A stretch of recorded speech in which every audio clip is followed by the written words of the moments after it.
आज की इस बुढ़ा स्टोरी के जरिए आप जानेंगे कि हमारी जिंदगी कितनी कीमती है और हमें अपनी इस कीमती जिंदगी को किस तरह जीना चाहिए। एक बार की बात है, गौतम बुद्ध अपने शिष्यों को जिंदगी से जुड़ी अच्छी बुरी चीजों का ज्ञान दे रहे थे। सभी शिष्य उनकी बातों को बहुत ध्यान से सुन रहे थे। उन सभी में एक शिष्य ऐसा था जिसे प्रश्न पूछने की बहुत आदत थी। वो उठकर गौतम बुद्ध के पास गया और उनसे बोला, आप हमें जिंदगी के बारे में जो कुछ सिखा रहे हैं उस सब का क्या फायदा, क्योंकि हम में से बहुत से बच्चों को यह भी नहीं पता कि हमारे जीवन का मूल्य क्या है और यह जीवन हमारे लिए कितना कीमती है। पहले आप हमें यह बताइए कि इस जीवन का मूल्य क्या है। अपने शिष्य की बात सुनकर गौतम बुद्ध अपने कक्ष में गए और एक चमकता हुआ पत्थर का टुकड़ा लेकर आए। वो टुकड़ा उन्होंने अपने शिष्य को दिया और बोले, मैं तुम्हें इस जीवन का मूल्य तब बताऊंगा जब तुम इस पत्थर का सही मूल्य पता लगा कर आओगे। साथ ही यह ध्यान रखना कि तुम्हें यह पत्थर का टुकड़ा किसी को बेचना नहीं है। गौतम बुद्ध की बात मानकर वो शिष्य बाजार की तरफ चला गया। बाजार में सबसे पहले उसकी नजर एक फल बेचने वाले पर पड़ी और उसने वो पत्थर उस फल वाले को दिखाया और बोला, इस पत्थर के बदले आप मुझे कितने फल दे सकते हो? फल वाला बोला, यह पत्थर कुछ खास तो नहीं है, लेकिन फिर भी इसके बदले में तुम्हें 10 केले दे सकता हूं। वो शिष्य उस पत्थर को लेकर आगे चला गया। फिर उसे एक सब्जी वाला मिला। शिष्य ने उस सब्जी वाले से उस पत्थर की कीमत पूछी। सब्जी वाले ने उस पत्थर को ध्यान से देखा और बोला, इस पत्थर की कीमत के बदले में तुम्हें ज्यादा से ज्यादा एक बोरी भरकर सब्जियां दे सकता हूं। इसके बाद वो शिष्य उस पत्थर को लेकर एक सोने के व्यापारी के पास गया।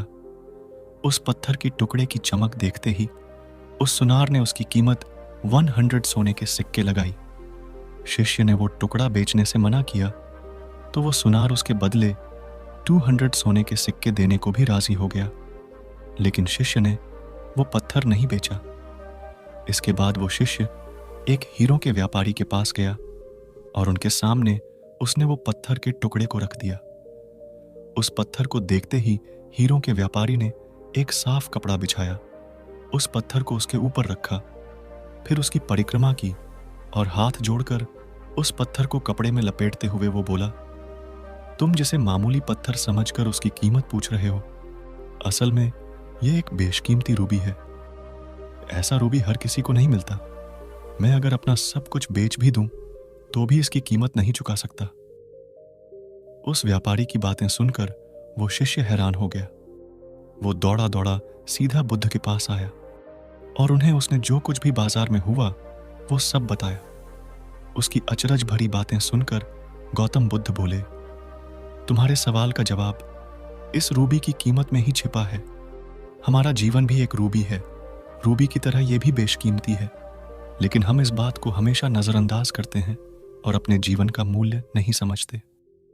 हम दूसरों को देखकर और उनके जैसा जीवन जीने की कोशिश में अपने जीवन की कीमत को कम कर देते हैं।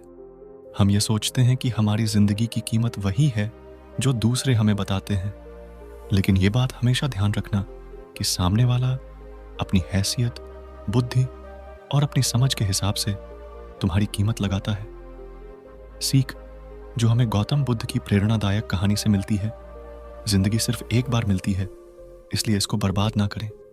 अपनी जिंदगी को उतना ही कीमती समझें जितना कीमती आप अपने बैंक में रखें रुपयों को समझते हैं। आज के समय में लोग अपनी जिंदगी से ज्यादा कीमती प्यार, पैसों और दिखावे से भरी चीजों को समझते हैं। प्यार के चक्कर में लोग सुसाइड कर लेते हैं। पैसों के चक्कर में ऐसा काम करने लग जाते हैं जिससे उनकी जिंदगी बर्बाद हो जाती है। नाम कमाने के चक्कर में उल्टे सीधे काम करने लग जाते हैं। हमेशा याद रखें कि दिखावा करना जरूरी नहीं है। प्यार दोबारा मिल सकता है, पैसा फिर कमाया जा सकता है, लेकिन जिंदगी को फिर से पाया नहीं जा सकता। इसलिए अपनी इस बेशकीमती जिंदगी को अच्छे से जिएं, हर पल का आनंद लें। कभी ये ना सोचें कि आप इस दुनिया में किसी काम के नहीं हैं, ना कभी ये सोचें कि आपकी जिंदगी व्यर्थ है।